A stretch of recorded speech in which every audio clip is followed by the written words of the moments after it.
Hello again, fellow Whovians and subscribers and whoever else is watching. This is my 50th video, and what better way to celebrate it than introducing the 10th Doctor, David Tennant, in my second season rankings for Doctor Who. This video will not include a Christmas Invasion, even though that is when it's his first episode. I'm just going to go through the season, and I'll do a special one about David Tennant's specials after season 4. So, sorry anybody who wanted that. So, without further ado, okay, so New Earth is the first episode, and it's the first episode where David Tennant goes off Earth with Rose. And this is a decent episode. It's in the middle of my list, I would say. You guys can look in the description to see where exactly I placed it. But it's a decent episode. It shows you that other characters are back. For me personally, with the Daleks and the Slovene being the only characters that have come back, you're thinking, wow, all the way from the last season? This is 2 Doctors all of a sudden. It introduces the fact that the face of Bo will not be gone for good. It kind of introduces an interesting dystopian setting and these weird cat nuns that are kind of stupid, but the whole New York, Rose's first adventure with Tennant, kind of an intro episode, kind of a futuristic episode, not as good as End of the World, in my opinion. A lot of quirky moments, like when Cassandra is going in between Rose and Tennant's bodies.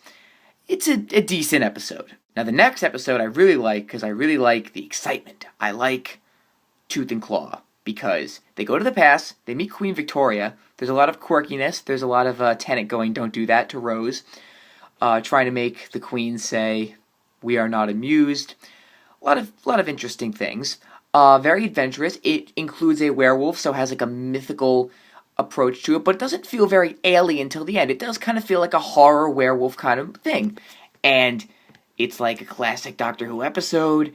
People are getting picked off one by one. It's a little nerve-wracking, actually. That's what I think about this episode. And there's really not much else to say. It introduces Torchwood, which, in my opinion, I'm just going to come out and say it now, I don't think it's the best of the story arcs, because they only mention it in this episode, but they do mention it, and this is the last you kind of hear of it until the series finale. Next up, we have School Reunion, and for any of you classic Whovians, you are going nuts. David Tennant himself was going nuts with the return of Sarah Jane Smith and K9. You have multiple companions in the episode. Mickey starts to show his competence a little bit. You kind of see the relevance sort of Rose and Sarah, and then Mickey and K9, how he's the tin dog, but hey, better to be a tin dog than to be nothing to the Doctor. So, not the best concept. He's seen these people before. They change their appearance so he can't quite tell who they are. Kind of like him a little bit in a way. They evolve. It's an interesting concept, interesting story. Kind of quirky, kind of funny, some serious moments. It's a decent episode. It's a good watch, I would say. I wouldn't say, like, really analytically it's that deep. But the point was to bring back Sarah Jane and K9 and really stress the fact that you can't stay with the Doctor forever. You could stay with the Doctor forever, but he can't stay with you forever. And the Doctor explains that to Rose, and that's more of the point of the episode, I think. And Mickey joins the crew, going to the next episode, which is my favorite Doctor Who episode. Just saying. The Girl in the Fireplace. Now, I don't want to hype it up because it is my favorite episode, so let me just start from the beginning. The second they get there, it's a mix of futuristic and the past. It's very, very sort of mysterious. It's Mickey's first adventure. You have multiple companions in an episode, which I've said before that I love, and not the best 2 companions to have in an episode, but okay. Then you meet the little girl, Renette, and then you immediately meet these monsters.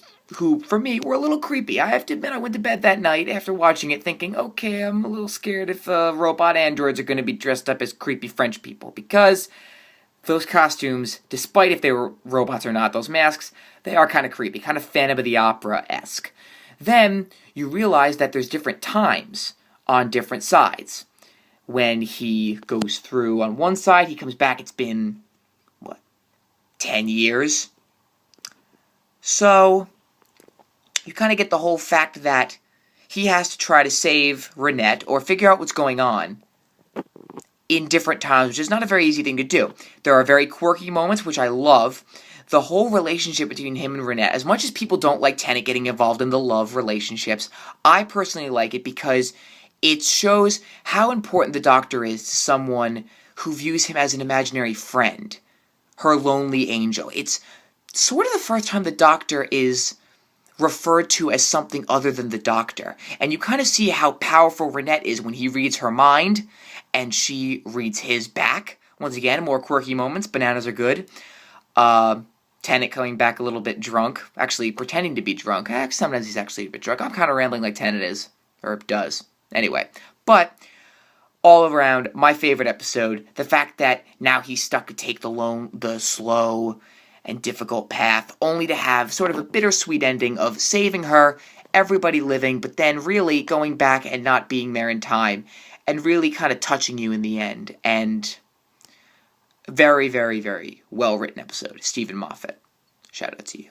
Now, after a sort of uneventful school reunion and a little bit tamer Girl in the Fireplace, we get the excitement again. We get the revival, the bringing back of an old foe of the Doctor's, which is basically number 2 behind the Daleks. Number 3 behind the Daleks and the Master. You bring back the Cybermen. It's very mysterious. The Doctor doesn't quite know what's going on. They're in a parallel universe. The things are already tense as it is. Rose meets her father, and you saw the last time when she tried to save her father. The Doctor tries to explain, it's not your father, that's not your mother. It's very, very tense to begin with, only to have the episode ending with 2 Mickeys, which kind of playing on the humor of Eccleston calling him Ricky. We have a Ricky and a Mickey. And then, kind of very tense, figures out what's going on by the end of the episode, so we want to know what's going to happen. Okay, now that the Doctor knows what's happened, now what's he going to do about it? They kind of team up, kind of split up, sort of very intense Scooby-Doo-esque style.